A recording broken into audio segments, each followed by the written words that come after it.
The companies that invest in safety make more money. Absolutely. Well, that's a big thing. And where I come from with my background in safety and compliance, companies spend a tremendous amount of money in the resources, tremendous amount of money training people, the money they're spending on their drivers. What they're not doing is they're not taking that time to address the benefits. And the benefit, it's not that it's a cost. It's that that money is going back in and being saved and cutting down on your driver turnover, increasing your driver retention. On your bottom line, your profitability goes up because you're not having those expenses day after day, week after week. You've just cut it down so where it's so minimal, people are glad to work. Then you've got to keep people knocking on your door coming in that want to work for you. That's what it is. It's not a cost, it's a benefit. Profitable companies invest in people. They invest in safety. We know that. Kevin and I have spoken about this extensively, which is contracting. That's one of the things that we look at all the time.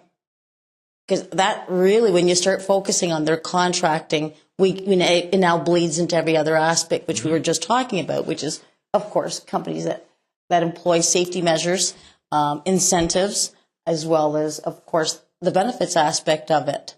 But contracting, I think, is another really huge area that bleeds all, and it's all part and parcel. And I've tried to educate insurance companies on this.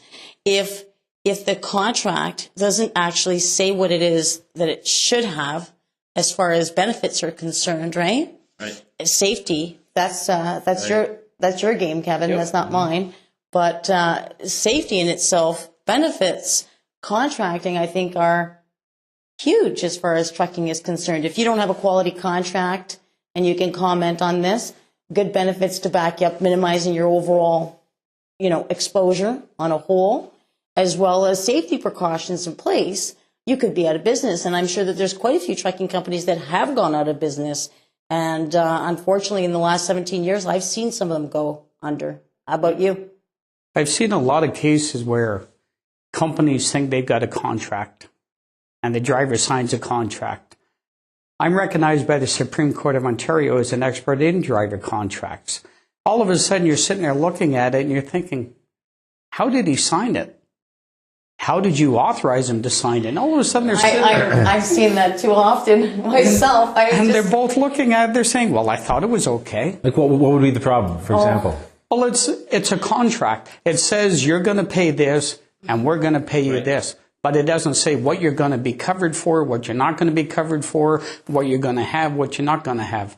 All the contract really does is says you're going to have the truck here, we're going to give you the plate, we're going to provide you with insurance at your expense, most of the time. But that's it. What about what happens if I'm disabled? What about what happens if the truck is involved? What happens for that policy itself? Am I responsible to get a replacement truck, or are you while my truck is down being repaired because I was in an accident carrying your load, even though I'm under contract to you? Take a look at the contract. It's just like the benefit policy that somebody's going to buy. Do you actually understand what you're signing? Are you exposed again? Those are all the points that have to be addressed time after time after time.